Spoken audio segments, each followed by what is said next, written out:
Bismillahirrahmanirrahim, dear student, I'm from Oxford School. Today's our topic is biological method. Look at page number 9 and 10. Okay, biological method. What is biological method? It is a scientific method to resolve a biological problem produced by living organism.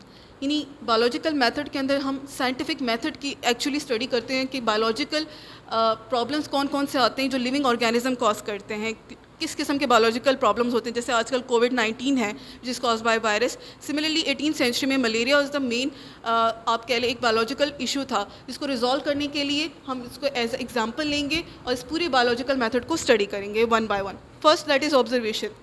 किसी भी biological method को resolve करने के लिए जो first step होता है that is observation. What is observation? To collect information. Information को हम कैसे कलेक्ट कर सकते हैं? जो मेन सेंस ऑर्गन्स हैं हमारे, like by seeing anything, by hearing, by touch, by smell, by taste, उन तमाम चीज़ों के जरिए अगर हम ऑब्जर्व करते हैं दैट इज़ कॉल्ड ऑब्जर्वेशन. और उस डेटा को हम कलेक्ट करते हैं. 1878 में there was a physician, French physician Lebron, who first observe plasmodium is the blood sample. Plasmodium is the cause of malaria in a blood sample. उसने सबसे पहले अंडर माइक्रोस्कोप स्टडी किया था कि प्लाज्मोडियम एक स्मॉल क्रिएचर था जो कि ब्लड के अंदर उसने जो मलेरियल पेशेंट थे उनके ब्लड में ऑब्जर्व किया था. सेकेंड हमारा स्टेप आता है जी व्हाट इज़ हाइपोथेसिस. हाइपोथेसिस कहते हैं जी हम इंटेलिजेंट गैस, या इसको टेंटेटिव एक्सप्लेनेशन भी कहा जाता है. इट मे बी टेंटेटिव क्यों कहा जाता है कि इट मे बी ट्रू और फॉल्स. यानी इंटेलिजेंट गैस आप कह सकते हैं कि वो सही भी हो सकता है और गलत भी हो सकता है. तो मलेरिया से रिलेटेड साइंटिस्ट ने उस वक्त ये हाइपोथेसिस दिया था कि Plasmodium is the cause of malaria. यानी प्लाज्मोडियम वजह है मलेरिया की कॉज करने के लिए, या मलेरिया बीमारी जो है वो इस प्लाज्मोडियम की वजह से हो रही है.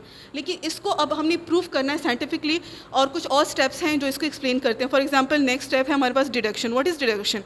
It's a logical explanation of hypothesis. Logical explanation क्या है?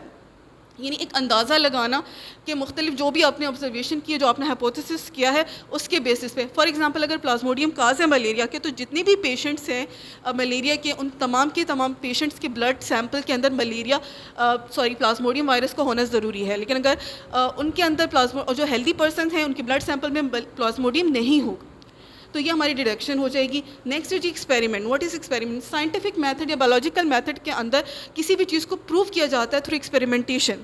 दैट इज़ प्रैक्टिकल टेस्टिंग भी कहते हैं. इसको करने के लिए हमने तकरीबन फॉर एग्जांपल साइंटिस्ट ने दे टेक 100 पेशेंट्स लिए उन्होंने, या 100 पर्सनस लिए और उनके दो ग्रुप्स बना. एक control group of healthy person, और दूसरा उन्होंने बनाया था experimental group, that is the group of malarial patient. और उन दोनों के ब्लड सैंपल को ऑब्जर्व किया था. उन्होंने देखा था कि जो कंट्रोल ग्रुप थे हेल्दी पर्सन, उनके ब्लड सैंपल के अंदर प्लाज्मोडियम नहीं था, जबकि जो एक्सपेरिमेंटल ग्रुप था उनके पेशेंट्स के ब्लड के सैंपल के अंदर प्लाज्मोडियम प्रेजेंट था. तो उससे उन्होंने क्या रिजल्ट डिड्यूस किया? रिजल्ट क्या था? Malarial patient has a plasmodium in their blood. So ये प्रूव हो गया through this biological method. At the end what is theory?